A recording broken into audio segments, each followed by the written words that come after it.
What's going on, everybody out there? I don't even remember my own intro. Ah man, we just gonna skip my own intro. Peace, y'all. I've been up all to the early morning to now. Pardon me, y'all. Thank you for coming out this evening, everybody in the chat. We got Abdullah Bey and Yisra'El in the building. I haven't seen these brothers in a while. They haven't been on the platform in a while. We missed you. We missed you. What's going on? First of all, is everybody good tonight? All is well, brother. All is well. Thank you, man. Thank you.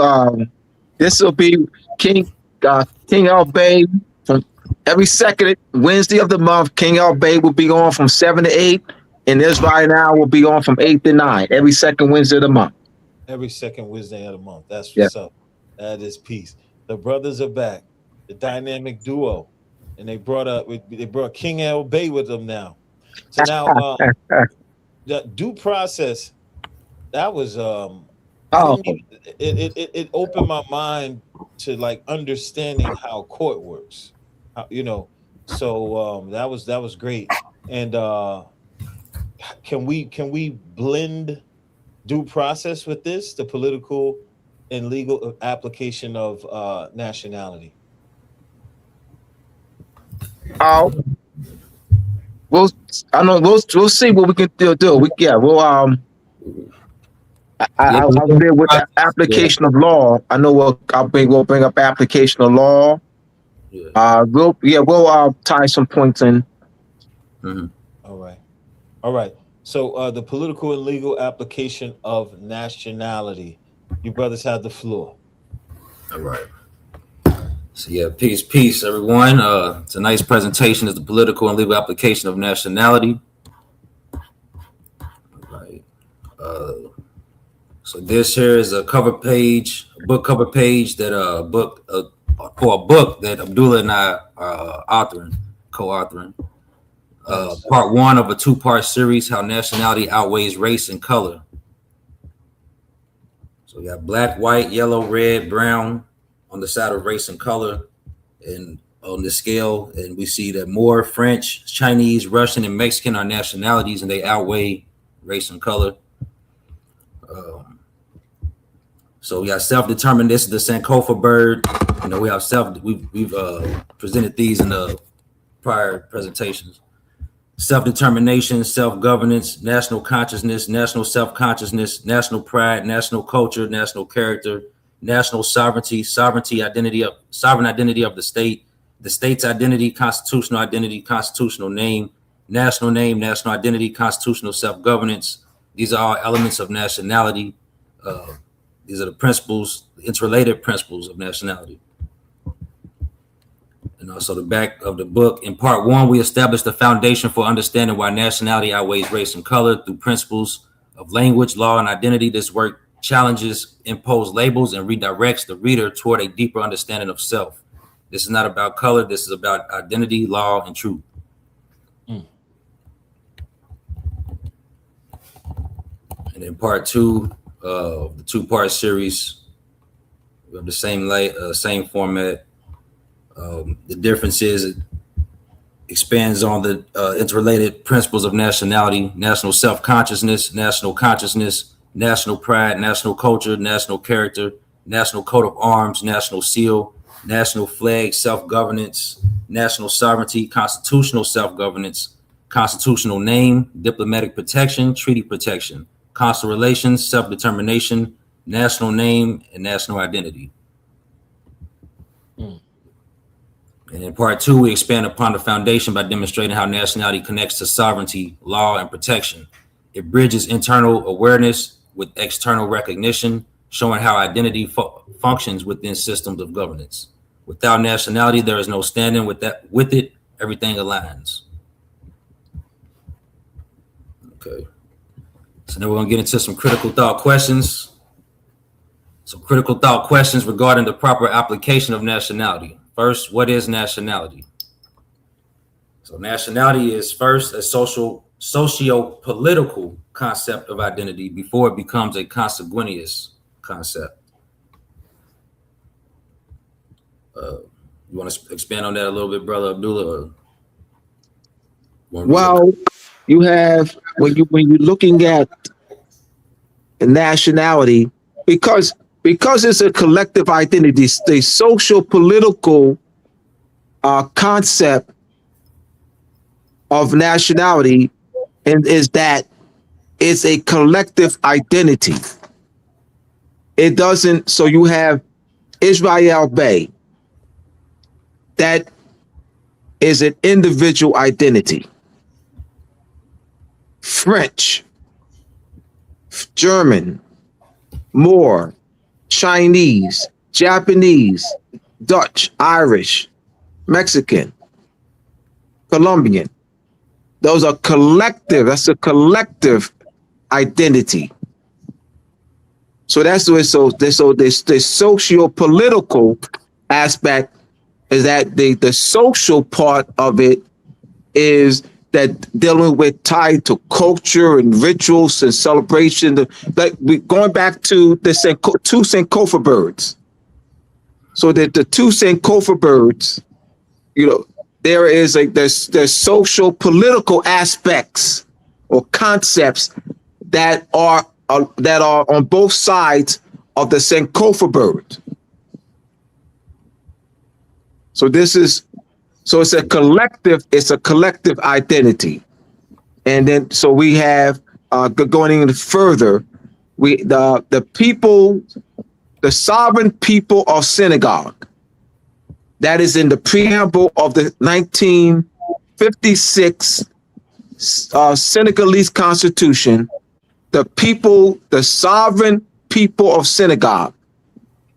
And what that means is that we have the political framework and the legal framework of nationality, sovereignty and statehood frameworks that protects, recognizes, institutionalizes the nationality of the Senegalese people. So there's a social political embodiment of the political phrase, the sovereign people of Senegal. Mm-hmm. All right. So yeah, he kind of covered the second one. What is the meaning of socio-political? The collective of the people, how the people come together, how they live together, the ways of living, and then the political side, what they establish, how they establish it for the protection in the political arena. As Israel said, the protection, and going back to the people, the sovereign people of Senegal. So the sovereign people of Senegal. So you have along one of the Sankofa birds, you have the constitutional name or sovereign identity of the state or state's identity. That is embodied in the constitution of a nation. That nation in turn gains a international personality of law, whereby that nation can negotiate treaties with other nations, sign multilateral treaties, also extend their protection through diplomat embassies and consulates, foreign, so they will have to extend their foreign agents to protect their nationals in a foreign territory. They would have representation. They will represent through embassies and consulates. All right. So number 3, what is the application of nationality in the framework of international law? The application of nationality in the framework of international law is the primary legal bond that links an individual to a sovereign state. This is known as the genuine link principle, the Nottebohm rule. See the 1955 Nottebohm case. Here's an overview of the 1955 Nottebohm case on the next page. So in this case, Liechtenstein claimed restitution and compensation from the government of Guatemala on the ground that the latter had acted towards Frederick Nottebohm, a citizen of Liechtenstein, Liechtenstein in a manner contrary to international law. Guatemala objected to the court's jurisdiction, but the court overruled this objection in a judgment of 18 November 1953. In a second judgment of 6 April 1955, the court held that Liechtenstein's claim was inadmissible on grounds relating to Mr. Nottebohm's nationality. It was the bond of nationality between the state and an individual which alone conferred upon the state the right to put forward an international claim on his behalf. Mr. Nottebohm, who was then the German national, had settled in Guatemala in 1905 and continued to reside there. In October 1939, after the beginning of the Second World War, while on a visit to Europe, he obtained Liechtenstein nationality and returned to Guatemala in 1940, where he resumed his former business activities until his removal as a result of war measures in 1943. On the international plane, the grant of nationality is entitled to recognition by other states only if it represents a genuine connection between the individual and the state granting its nationality. Mr. Nottebohm's nationality, however, was not based on any genuine prior link with Liechtenstein, and the sole object of his naturalization was to enable him to acquire the status of a neutral national in time of war. For these reasons, Liechtenstein was not entitled to take up his case and put forward an international claim on his behalf against Guatemala. So this would be where due process plays a part right here. The due process is in here. Yes. Yeah, the genuine link would be there first. Genuine link. Yeah, genuine link first. Mm-hmm. Okay.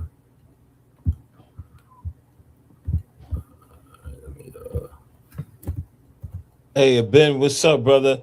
If you missed it, you got to rewind, man, because they started off real strong. So, number 4, what is the difference between citizenship and nationality? The word citizenship has a domestic application, whereas the word nationality has an international application. See examples below. Examples: a Frenchman in France is called a French citizen. A Frenchman in China is called a French national. A Russian in Russia is called a Russian citizen, but a Russian in France is called a Russian national. A United States citizen in the United States is called a United States citizen. A United States citizen in Mexico is called a United States national. So that's the difference between the application of the word citizenship and the word nationality. Citizenship is domestic, is applied domestically, and nationality, the word that nationality is applied internationally. Number 5, what are the core elements that make up citizenship/nationality? Legal bond, genuine link, rights and duties, such as the right to vote and duty to pay tax, allegiance and protection. Citizens agree to follow all laws, allegiance, and the sovereign state provides protection domestically and internationally. State protection, the right to bring claim on behalf of its citizens.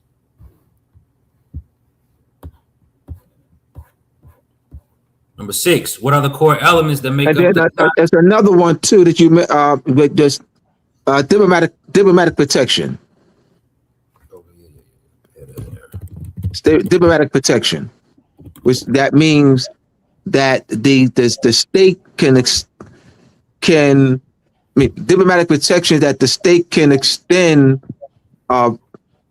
representation, legal representation for her nationals, and while they're in a foreign territory. It means that if a Chinese is imprisoned in France, that Chinese has a right to consular notification. Means that the China can extend diplomatic protection to.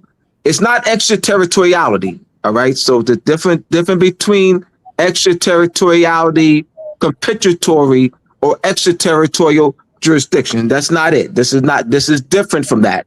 All right. This is diplomatic protection, whereby that China has the right, not Iran, not Russia, not Germany, right? Not meaning Germany can't step in. Germany does not have the diplomat Germany cannot extend diplomatic protection to the Chinese.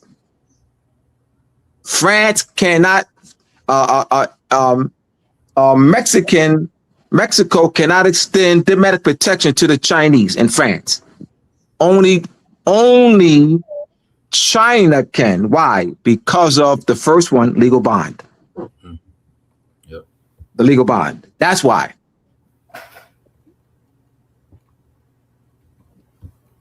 Yep. All right. So number 6, what are the core elements that make up the concept of nationality? Elements of nationality does not include individualism. All right, that's first. Oh, come on, rewind that. Yeah. Elements of nationality does not include individualism. If I had my circle 7 with me, like the prophet was basically saying this all throughout the teachings, man. You can't do this by yourself. Unity is key. Us coming together is key. Two heads is better than one.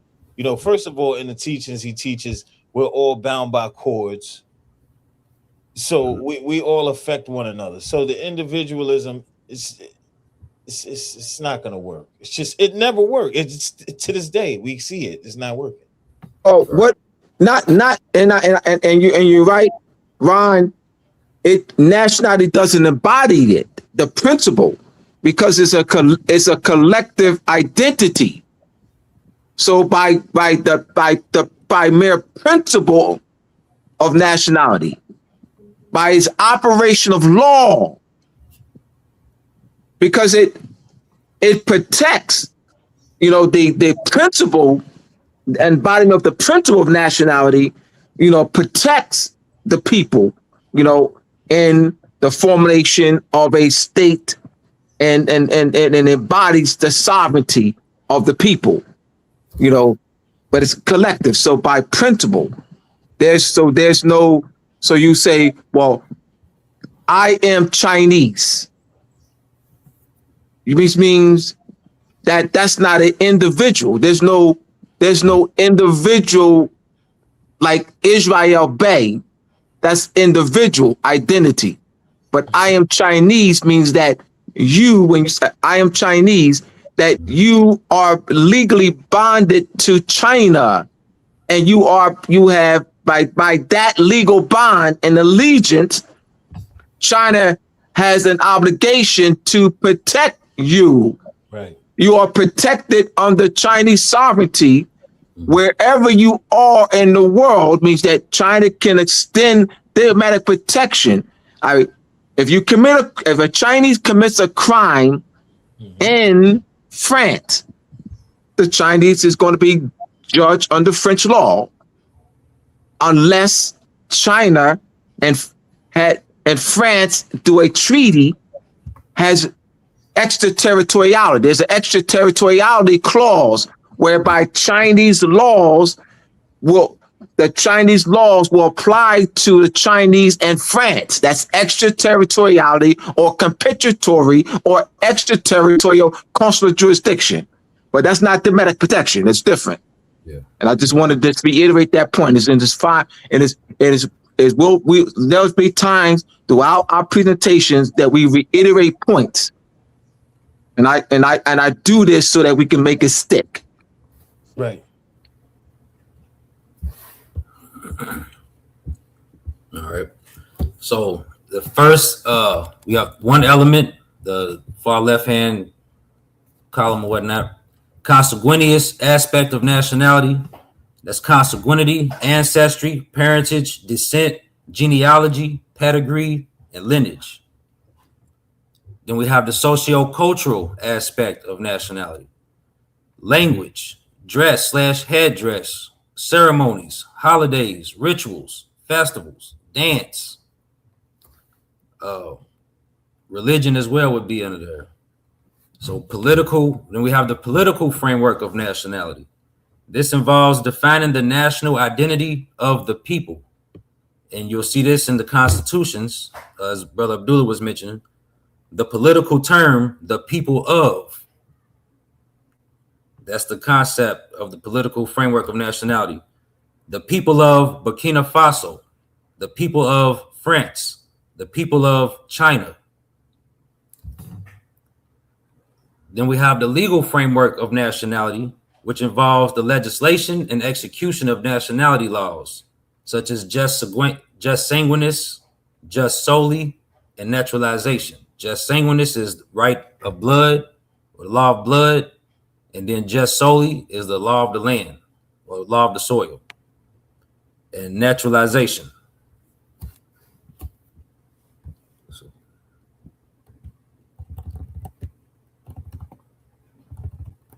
Let me just for clarification, to expand on that concept. Just solely, another term for just solely is birthright citizenship. All countries don't have that. Just solely. Now, just sanguinis and just solely dealing with citizenship principles. All right, and you read in international law, whereby nation states can, enact through legislation just solely and just sanguinis, or just sanguinis and not just solely. It's another term, is birthright citizenship. But they can also, so you would have a country that would do legislation, enact just solely citizenship laws through legislation. Now, that legislation can also be repealed. That doesn't mean that legislation can't be repealed. That doesn't mean that France enacts a just solely legislation, birthright citizenship. 1920, say 1920. But France can what? Through legislation, repeal it. Mm-hmm. France has a right. France has a right to repeal just solely. That's protection. France, to protect France's sovereignty. France has a right to repeal just solely laws. Birthright citizenship. France has that right to protect her sovereignty. Mm-hmm. All right. So that's not. I just been clear, that all nations don't have just solely, and a lot, and that. So all right, let me continue to explain. All right. The reason why some nations may not have just solely, or some nations that may, if they enact just solely through legislation, birthright citizenship, and then they turn around and repeal it.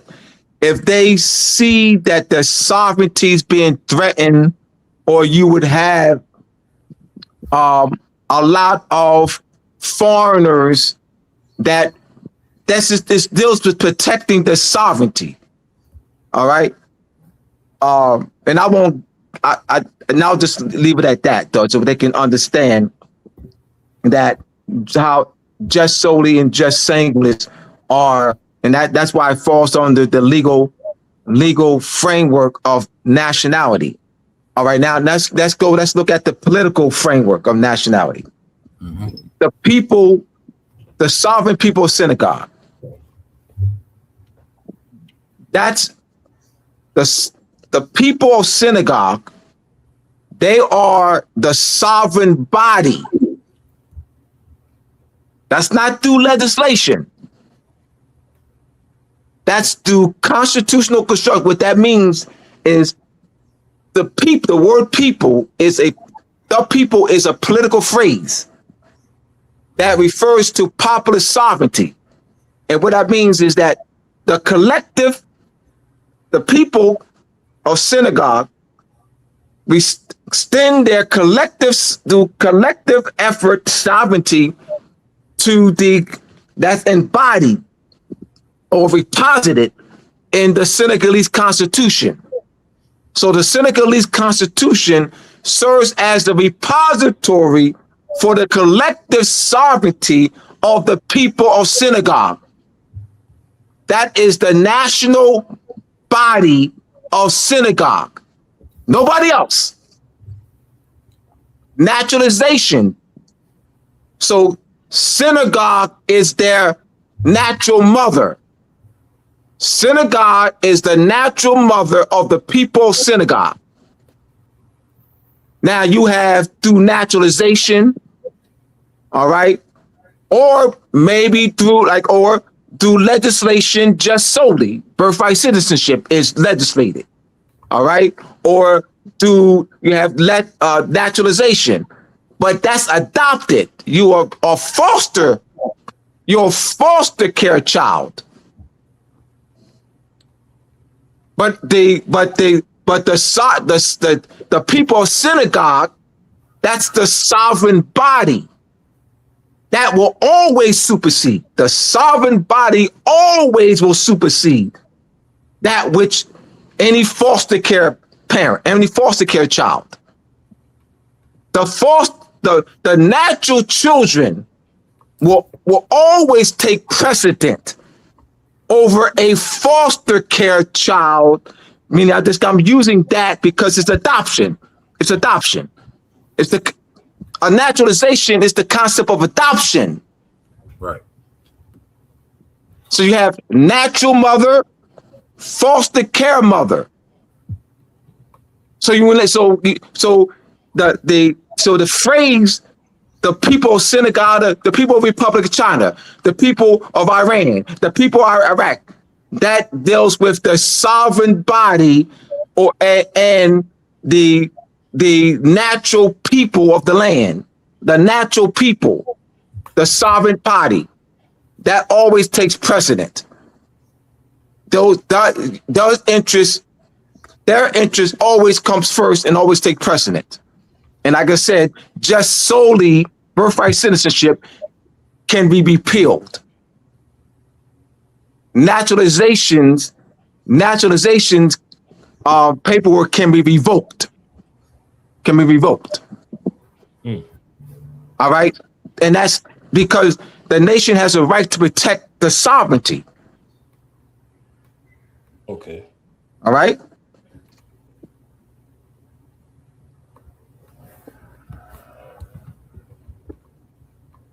Check. The issue with our people is our sovereignty's been lost. But I'm just speaking principle. Yeah. I'm still speaking. We still have to understand. To rise to these principles, we got to understand. You can't rise to something. You can't rise to something. You can't rise to something that which you don't know. So I'm speaking the principle. I can go anywhere. You can send this recording anywhere in the world. Speaking the principle.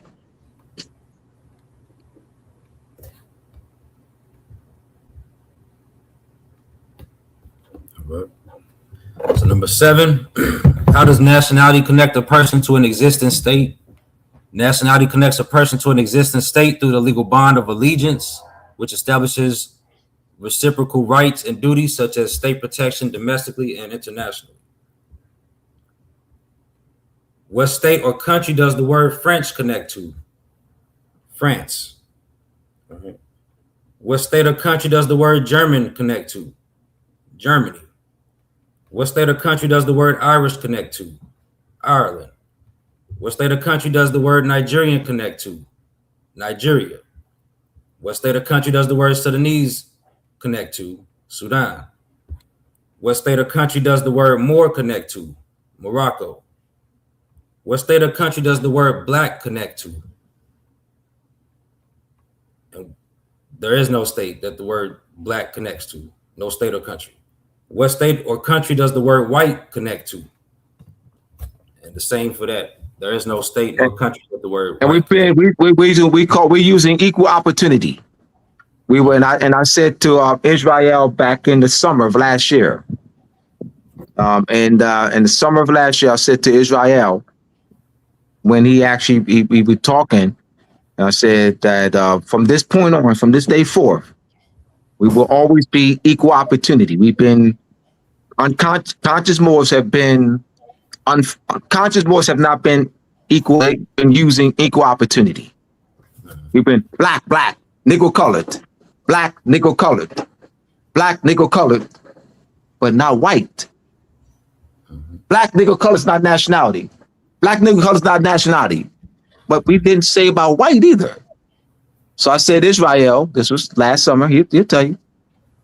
I said, from this day on, we will apply the principle of equal opportunity. We will always, when we say, we will never just say black, nigger, color is not nationality. We will always include white, equal opportunity. Yep. Because that's unfair. We've been unfair in our practice. We have to include white.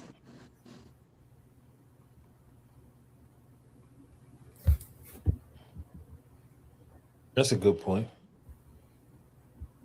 White is not a nationality either. Exactly. Neither is yellow or red.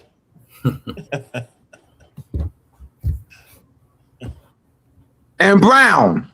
And brown, right? Yeah. All right.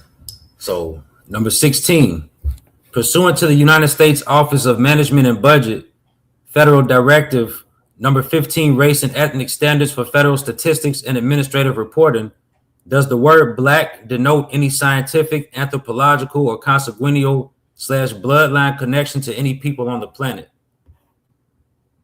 Pursuant to number 17, pursuant to the United States Office of Management and Budget, Federal Directive number 15, Race and Ethnic Standards for Federal Statistics and Administrative Reporting, does the word white denote any scientific, anthropological, or consanguineal bloodline connection to any people on the planet? So we're going to look at the OMB, United States OMB Federal Directive number 15, Race and Ethnic Standards for Federal Statistics and Administrative Reporting. That's what they have to say about it. We're going to answer these two questions, 16 and 17, with this. This directive provides standard classification. This directive provides standard classifications for record keeping, collection, and presentation of data on race and ethnicity in federal program administrative reporting and statistical activities.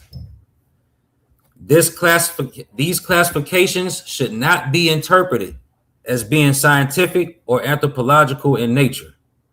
We're just going to stop there. So the answer to the questions 16 and 17, no. The answer is no. The word black nor the word white denotes any scientific, anthropological, or consanguineal / bloodline connection to any people on the planet. Now you see how you use finding a fact. See what he did, Vaughn? So they don't have to say, they don't need to say Yisra'El said anything. They should say, well, Yisra'El pulled up directive number 15, racist, and according to, not Yisra'El said anything, according to the race and ethnic standards for federal, not Yisra'El, not according to Yisra'El. Right.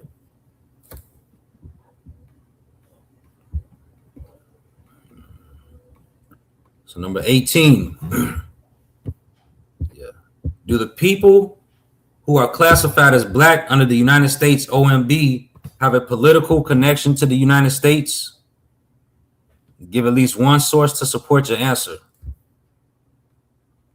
I guess we're kind of limited on time, so we can't really get the audience. Okay. So do the people who are classified as white under the United States OMB have a political connection to the United States? Give at least one source to support your answer. So the political connection, once again, would be the people of. So we're talking about the political framework of nationality, where the Constitution would mention the people of such and such state. All right, so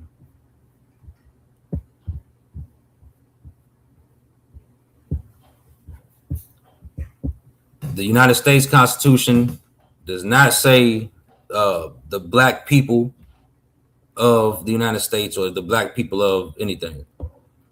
And also the same, do the people who are classified as white under the United States OMB have a political connection to the United States? Give at least one source to support your answer.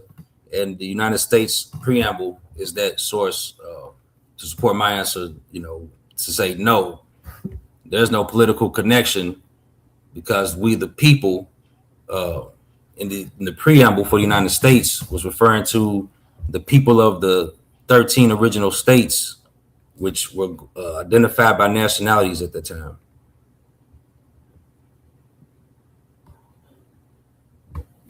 What was that? We'll get into it.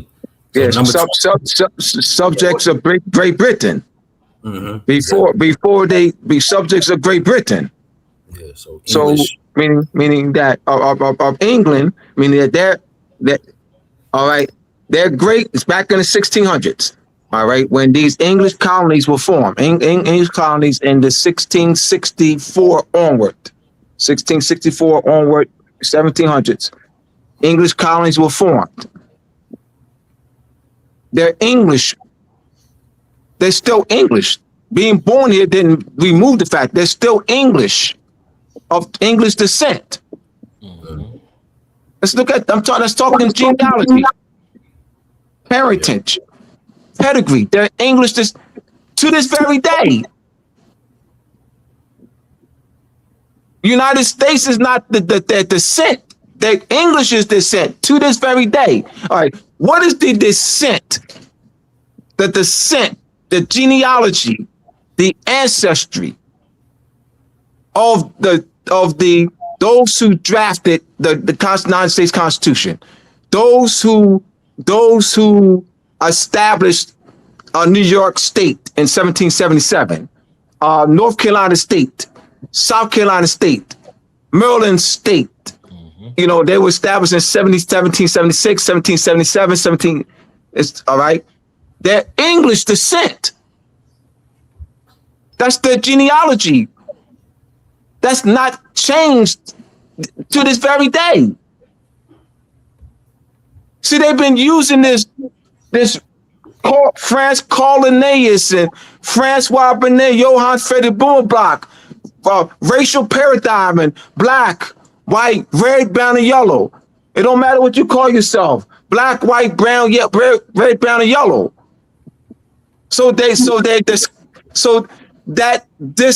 We have to rise to this understanding.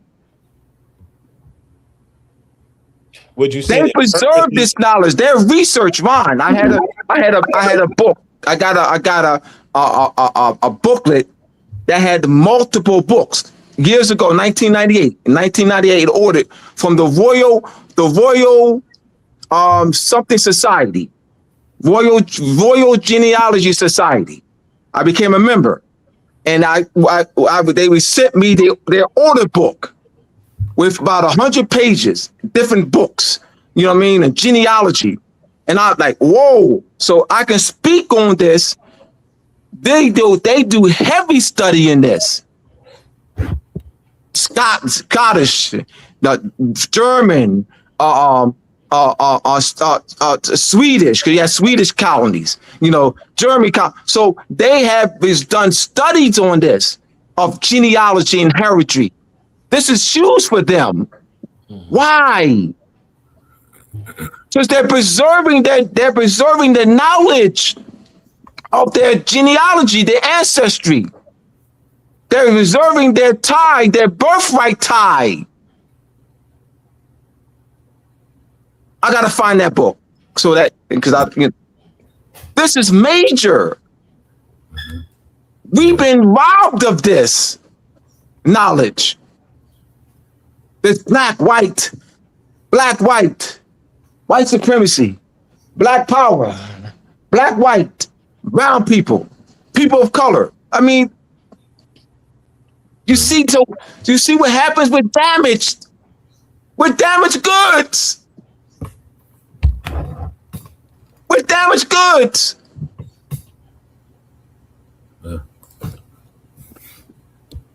Now I have a question in the chat. Someone says, why do we need to apply for nationality? Yeah, so just to clear it up, we're not saying apply for nationality. The title of this presentation is the political and legal application of nationality. So we're showing how nationality is applied. So we're showing the full function of nationality. So it's not an application. There was no application needed for nationality. All right, Unless, yeah, right. going to through the naturalization process of Right. then that would be the only thing that you would apply for nationality. You know what makes this confusing? I would say confusing. What makes this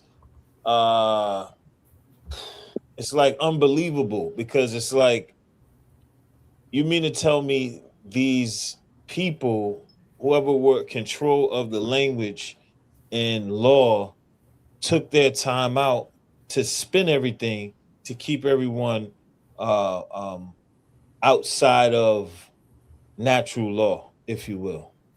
Well, not everyone now. Now, not everyone, because we know that Europeans they use white. I understand that, but what they do is they still have the knowledge of their genealogy, though. Right. So I know I know Donald Trump and the gang and all of them. Like, look, those who look like Donald Trump, they will tell you that they're white. Yes, I'm not disputing that. I guarantee you, Ron. Ask any one of them. Ask any one of them.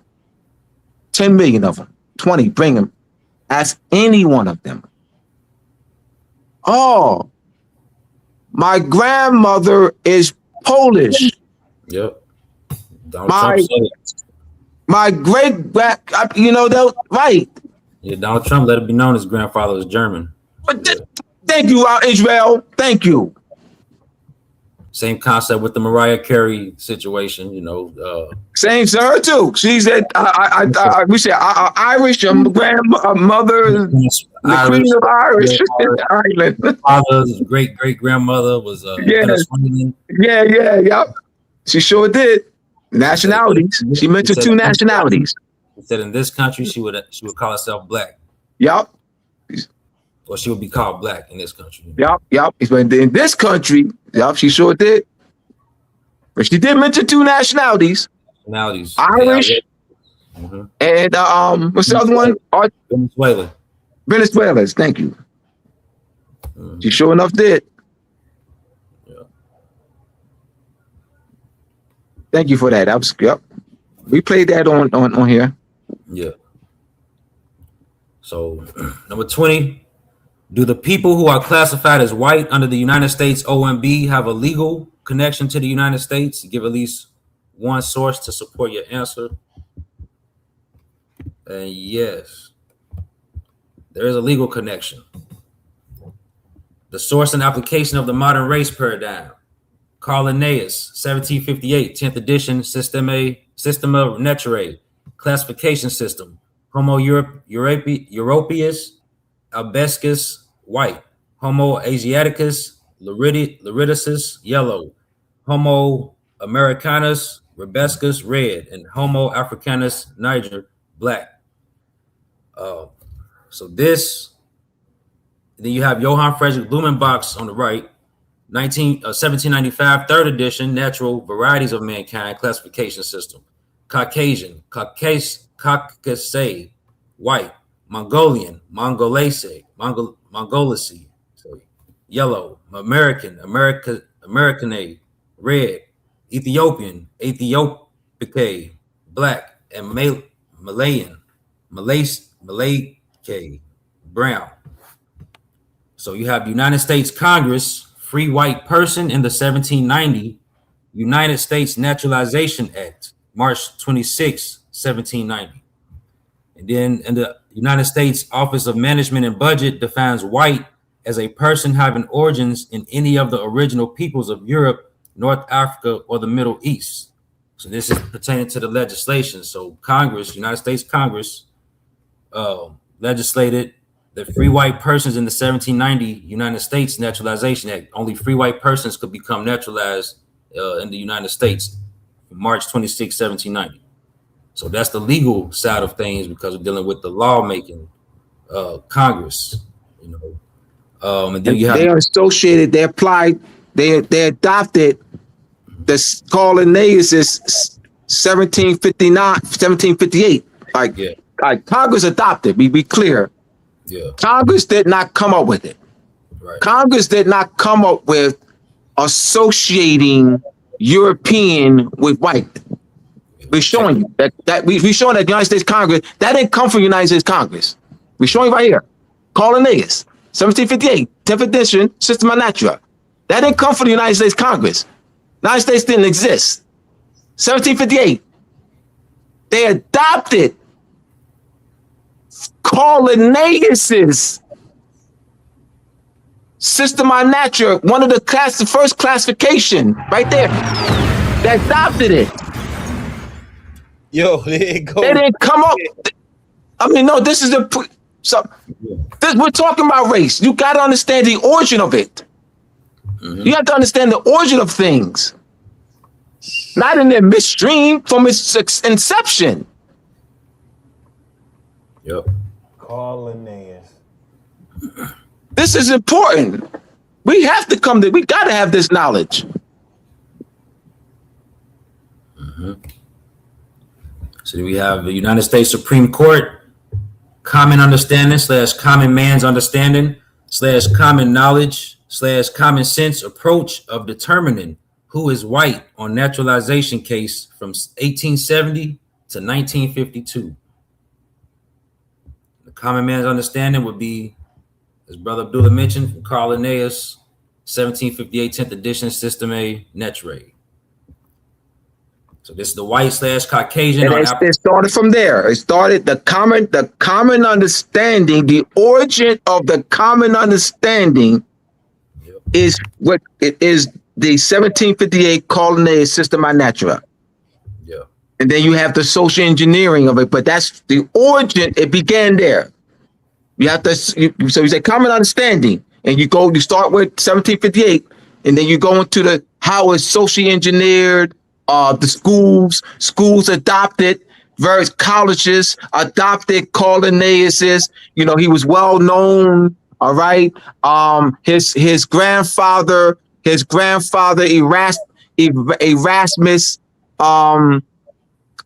Linnaeus, Erasmus Linnaeus, who before he was born, No, that's Darwin. That's Erasmus Darwin. I'm not right. Erasmus Darwin. Erasmus Darwin was a admirer of Call Linnaeus.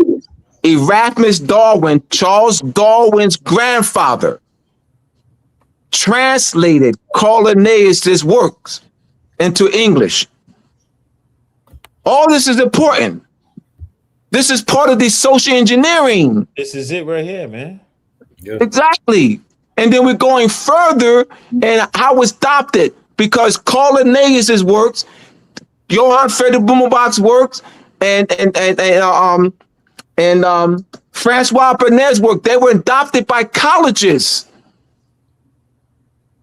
And then there were other that expanded on their work or can use their works throughout the 1800s and 1900s. I'll put that book in the on Facebook, the link in the book, the 17, the names and everything. So that's part of the social engineering when you're showing these different names throughout the 18 and 1900s and their professions. Yep. And then so Yisra'El, we also have to do flow charts on that, on the names of that throughout the 1800s and out the 1900s. So we can actually, so when we say social engineering, starting with this chart, we can show the people through flow charts. Then throughout the 1800s and 1900s, they have to see it to this very day. That's the social engineering. It didn't just happen. The states, you had over 1,000. There was thousands, Ron, thousands of clerks, state officials who use the common understanding of white to deny resources, to deny citizenship. Thousands of clerks on all levels of government. This is part of the social engineering. It has just happened.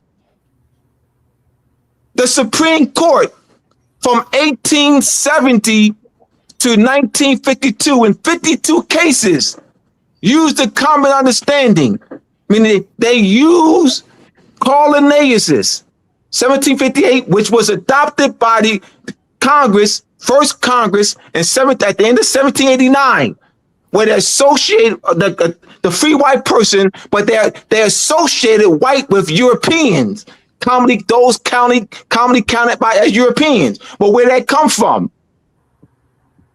I didn't know this before. Ron,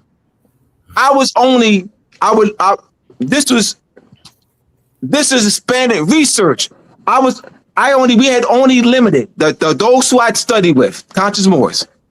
We had only limited the study to the definition free white person in the 4th edition and 5th edition of the Black's Law Dictionary. Yeah. I decided, you know me, in 2012, I came across the article by Marion Ann Smith. Marion Ann Smith, Race, Nationality, and Reality. Look it up. Marion Ann Smith, Race, Nationality, and Reality. In 2011, I came across that article. And that's when she talks about the common understanding. That's why I came across the term common understanding. And that in there, she chronicles that thousands of clerks, judges, and so forth use the common understanding. And so I just stayed on it and continue to read and can expand on it. So I went beyond the 4th edition and 5th edition that they have free white person. Where conscious Moors, there's conscious Moors, you just stay there. But you never grow. I wanna help grow the people. I got a great team around me. Around me. We doing this. United States Congress. So what does free white person have to do with Carl? How do you pronounce that name? Carl Linnaeus. Linnaeus. All right. Carl Linnaeus expanding on Francois Berner's work. Francois Berner, a French craniologist, he developed the new division of the earth in 1684. But prior to that, he had lived in India for 9 years. He had studied the caste system. So this is a caste system. This is based off Indians' caste system. Because Francois lived in India for 9 years, and he developed, meaning that classifying the human family, but his study was the caste system in India. This is the caste system based on Francois Berner's study, the caste system in India. And so Francois Berner did not use black, white, red, brown, and yellow. Carl Linnaeus did in his 10th edition of Systema Naturae. And he used that for the complexion. He didn't use it for identity. He used black, white, red, and yellow for complexion. And Johann Friedrich Blumenbach, the German anthropologist, in his 3rd edition of Natural Variety of Mankind, added the 5th class brown and associated the word Caucasian with Carl Linnaeus' class, Europeans are white. Yeah. European is white, albus.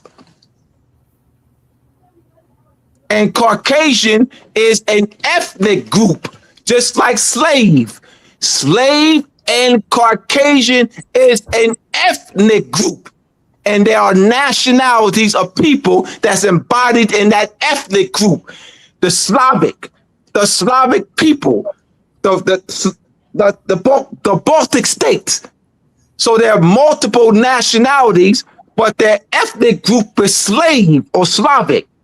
Caucasian is an ethnic group.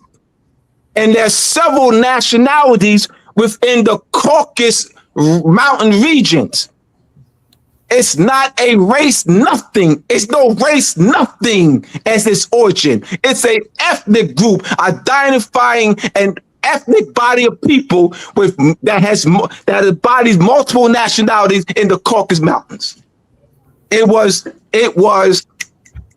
the Guggenheim School, forget its name, in 1785, forget his name, but Johann Friedrich Boombach was more popular. Johann Friedrich Boombach did not come up with the connotated meaning Caucasian, the highest intelligent people. That was, forget his name. That was his. That belonged to the Guggenheim School.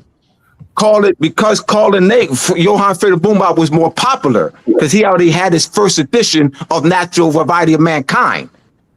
So in his third edition in 1795, he used Johann Friedrich Boombach. He associated Caucasian with white, but he got that.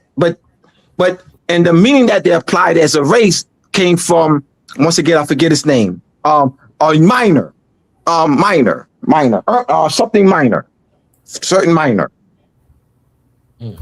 All right, before we cut out, I'd like to thank y'all for coming out this evening. I really appreciate you.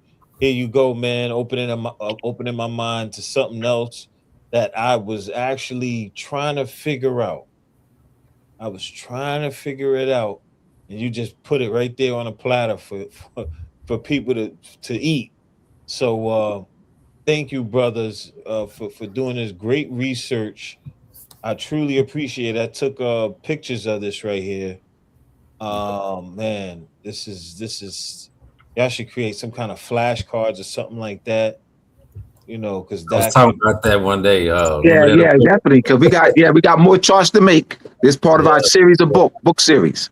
Yeah, we got we bringing it. Flashcards. I think this. Tell the people where they can find you, and you got the floor. Tell the people where they can find you. Yeah, you can find me at Yisra'El Bay on Facebook. Word Step Study Group also on Facebook. You can find me mooresandmasonry.org, Abdullah Bay Facebook, Moors Civil Letter, TikTok, Moors and Masonry, Instagram. Also, we'll, like I said, Moors Monday at 7 p.m. Eastern Standard Time. I have this coming Monday. I have Pearl Kofor. Pearl Kofor is the founder of the United Nations meeting networking group. She's the founder of the United Nations networking group. SP. All right, so she'll be on my Moorish Monday this Monday 7 p.m. Eastern Standard Time. SP. All right, so we'll king every second. Once again, every second Wednesday of the month. King El Bay will be on from 7 to 8, and Israel and I will be on from 8 to 9 every second Wednesday of the month on New York Perspective Talk Show. Indeed. And you can find us on NYP Talk Show, Instagram. I'm trying to build that Instagram. I've been going crazy on that Instagram for the past week or so. My following is going up on there. Please help out. Follow that Instagram. We would greatly appreciate it. We're going to be going live on Instagram with this show every time we air live on YouTube.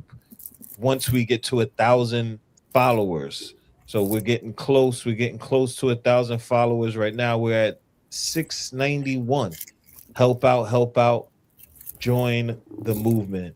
Thanks to everybody out there for tuning in. I really appreciate you. Welcome back, my brothers, and we are out of here. Peace.